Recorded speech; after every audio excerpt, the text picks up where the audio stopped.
Hoy nuestra videoconferencia es sobre sistemas y subsistemas. Por lo tanto, lo que queremos es invitarlos a pensar un poco. Esto es estudiar cómo se articulan los objetos arquitectónicos entre sí, cómo alcanzan mayores grados de complejidad. Ya no estamos hablando de los objetos solamente, sino cómo se constituyen a través de sistemas.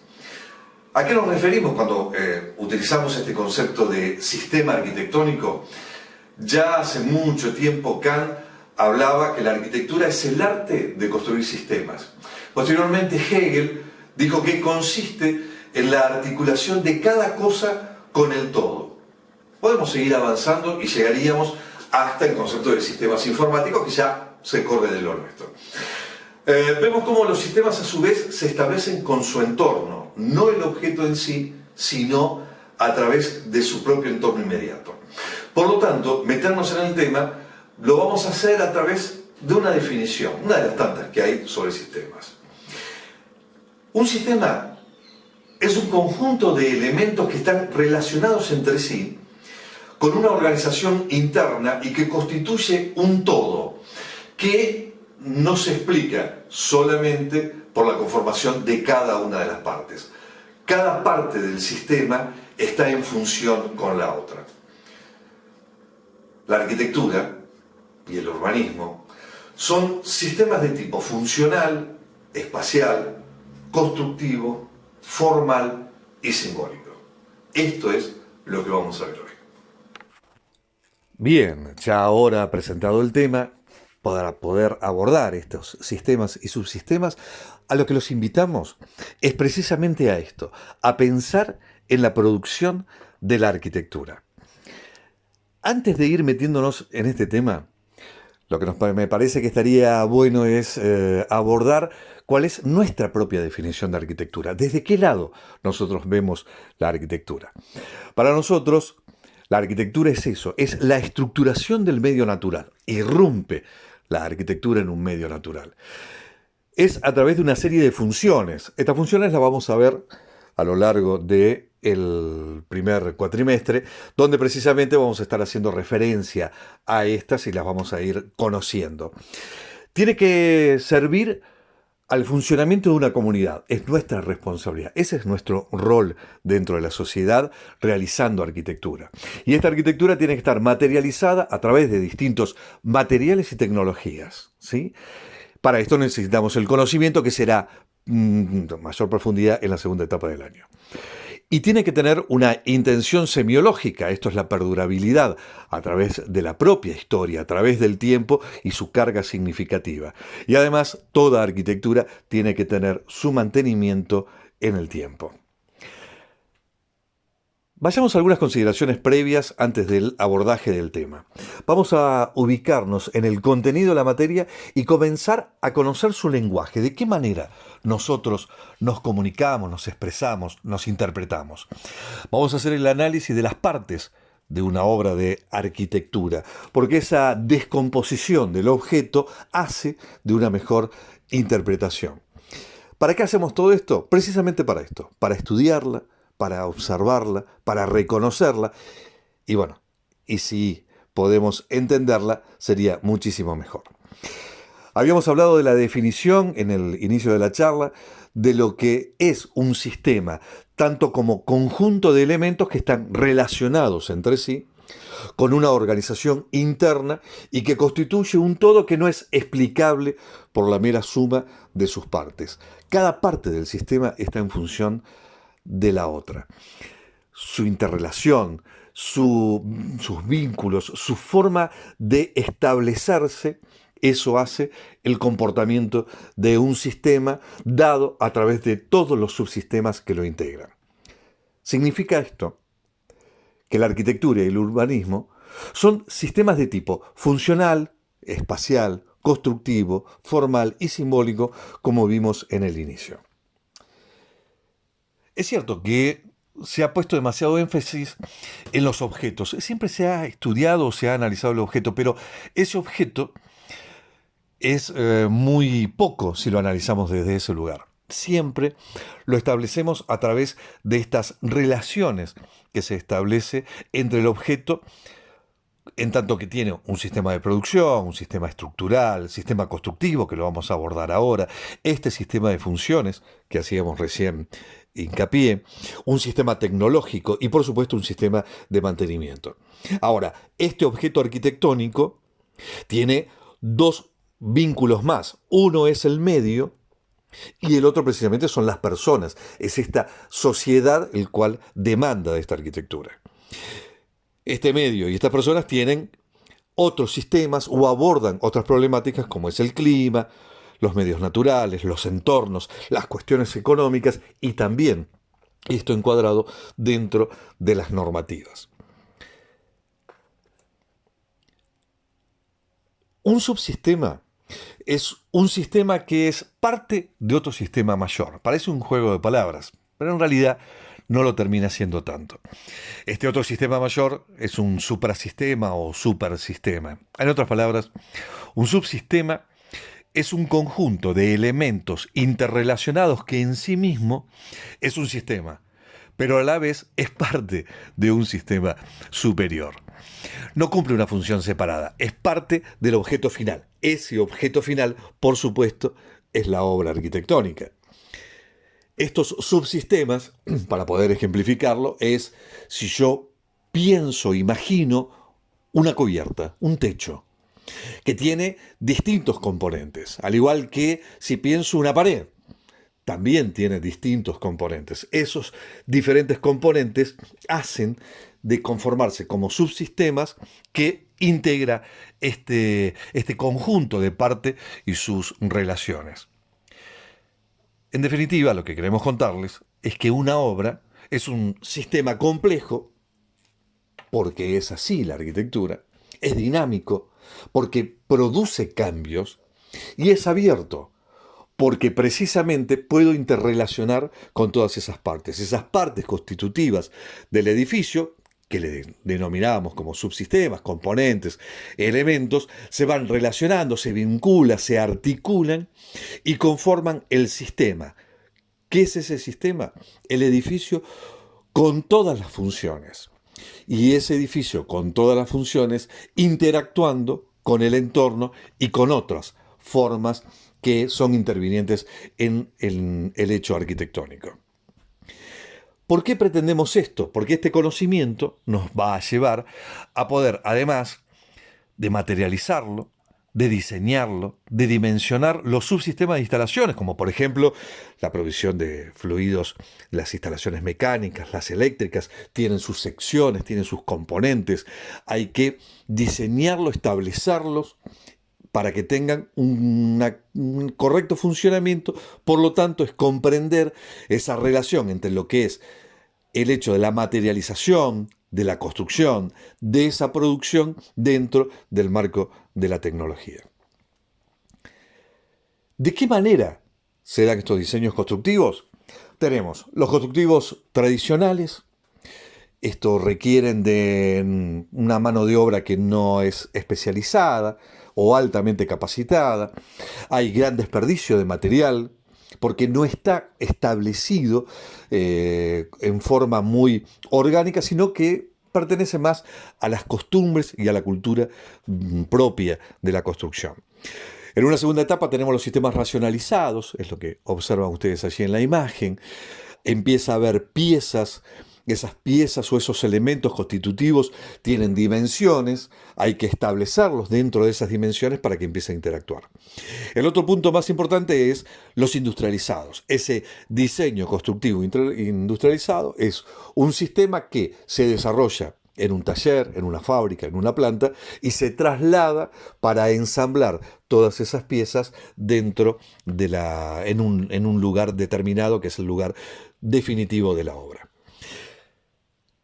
Hablaba en un principio, les mencionaba que había normativas. Estas normativas, en este caso, para los subsistemas, están especificadas en las normas ISO 6241 del año 82, que define a estos subsistemas como el subsistema estructural.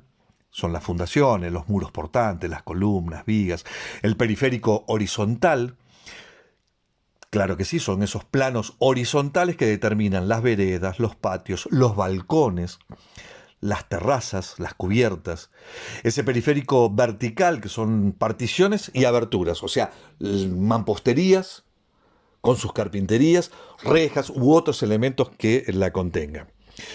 El interno horizontal son los cielos rasos, los solados, ¿no? Los diferentes componentes dentro de ese plano, o el interno vertical, que básicamente son los tabiques, que son elementos de separación de espacios, pero que no transportan cargas, no tienen, es solo su peso, no trasladan otros pesos, que es lo que vamos a ver ahora.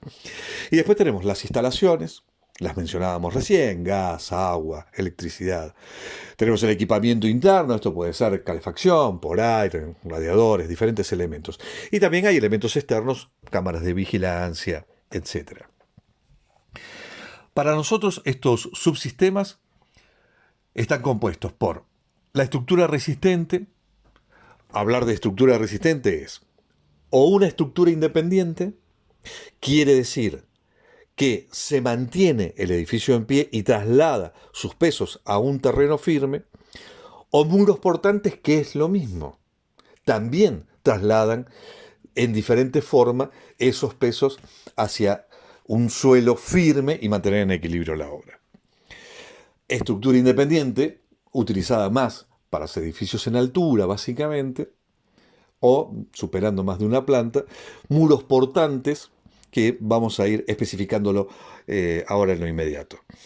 La envolvente, si hablamos de envolvente, imaginamos todos aquellos límites que nos ponen con el exterior. Por lo tanto, esa limitación o esa comunicación con el exterior está a través de las paredes, las aberturas, las carpinterías. También tenemos ese cerramiento horizontal, que son las cubiertas, ¿no? Los diferentes techos, para ser más claro, o el contacto con el suelo. Ahí estamos hablando precisamente de los pisos. Y por último, tenemos las instalaciones. Podemos observar una especie de cuadro síntesis de este subsistema determinado precisamente por lo que marca la norma ISO. Tenemos este subsistema estructural que ustedes lo ven en la imagen, esos muros portantes que les decía están en rojo, para poder vincularse y trasladar, por ejemplo, el peso de la cubierta, las personas que transitan por arriba de una cubierta para hacer alguna reparación, alguna instalación, y trasladan esos pesos, esas cargas, como la vamos a empezar a definir ahora, hacia las fundaciones. La fundación es esa instancia transicional entre la obra, entre el hecho arquitectónico y el suelo. El subsistema periférico vertical vuelven a tener allí los muros portantes, ¿sí?, que tienen incluidos sus aventanamientos, sus carpinterías. El subsistema interno vertical son los tabiques que no tienen el traslado de esos pesos, y ese sistema periférico horizontal, que estamos hablando de las cubiertas y también de los pisos. Estas relaciones sistémicas es lo que nos determina o nos lleva o nos conduce a este diseño del sistema constructivo. Integrantes como la envolvente horizontal, como la envolvente vertical, como las fundaciones, con las condiciones de los emergentes del medio, hace y nos conduce a un diseño constructivo de los subsistemas, de sus relaciones, que conforman precisamente la idea arquitectónica. A su vez, cuando hablamos de arquitectura, estamos inmersos en conceptos de sustentabilidad. Cuando hablábamos en un principio que nuestra responsabilidad es hoy y para las generaciones futuras. La sustentabilidad se basa sobre 3 sistemas. El sistema social, las personas, el sistema ambiental, las condiciones, y el sistema económico, indudablemente el motor de lo que impulsa todo esto. Pero para que se dé esta sustentabilidad en la intersección de estos 3 sistemas, es pensar en ese proceso armónico entre el desarrollo económico capaz de satisfacer, en principio, de equidad social, la responsabilidad ambiental, con consideraciones a los requerimientos hoy, pero también, como decía recién, a esas generaciones futuras. Teniendo todo esto más o menos en claro, nos vamos a ir abordando a cada una de las partes que decíamos que integran esos subsistemas. Veamos en primer parte la estructura independiente, como les decía. Ahí van a ver cómo empiezan a aparecer casi como alámbricos, si lo ven en esta imagen, de columnas, de vigas, de losas que llevan a una base para que esa base, en contacto con el piso, trasladen sus cargas. Esta estructura independiente, básicamente, para edificios en altura, que nos permite esa independencia. El pensar que las cargas, los pesos, me lo traslada este sistema y yo después puedo aventanar, puedo poner los muros. Puedo poner un muro de un papel de celofán, puedo poner todo un vidrio o puedo poner toda una pared de piedra. Pero ya no es la preocupación de cómo traslado esos pesos. Fíjense en la imagen superior hasta acá la traba que logra en esa torsión de ese edificio. ¿Cómo se materializa? Una estructura independiente puede ser, en este caso, de hormigón. Ahí van a ver la imagen de los hierros para después interpretar cuál es la participación del hierro dentro del hormigón. Estas estructuras independientes pueden estar materializadas a través de metales, de maderas, y ahí van a ver como dos extremos. Tienen una casa que es de Sierra de los Padres, con sistema de poste y viga, como lo llamamos nosotros, un poste de palmera, y hasta un edificio del arquitecto Michael Green, que tiene proyectado un edificio de 30 pisos, pura y exclusivamente en madera, que en este caso es laminada encolada. Estructura independiente por un lado, o si no podemos tener muros portantes, mucho más utilizado para viviendas de una o dos plantas. Estos muros portantes son precisamente los que soportan las cargas, las que las transmiten al suelo, pero ese muro es monolítico. Al transmitir todos los pesos, yo tendré que tener en cuenta cómo es la gradación, cómo lo ahueco, cómo lo perforo para poder ubicar mis aventanamientos, mi contacto también con el exterior. Estos muros pueden soportar, como ven ahí, histórico, muro, coliseo en este caso, traslada los pesos de bóvedas que convergen sobre él, muros que son plegados, como Solanolima que está allí mostrándolo y esa persona que lo observa en esos pliegues, pueden alcanzar a tener las formas que ustedes prefieran. Hablábamos cómo se integraba la envolvente. La envolvente, ese contacto, ese límite con el exterior. Y teníamos los cerramientos verticales de estas paredes, con aberturas y carpintería, sobre todo cuando estamos hablando de muros portantes, y los cerramientos horizontales, que son las cubiertas, como en este caso de este mercado de Barcelona, con una piel que se pliega, y también, por supuesto, de los pisos que me ponen en contacto con el suelo. Si no tengo estructura independiente, tengo estructuras portantes, muros envolventes de este periférico vertical, que observen ustedes aquí. Acá hablamos de las funciones. Acá hablamos que no hay un solo material.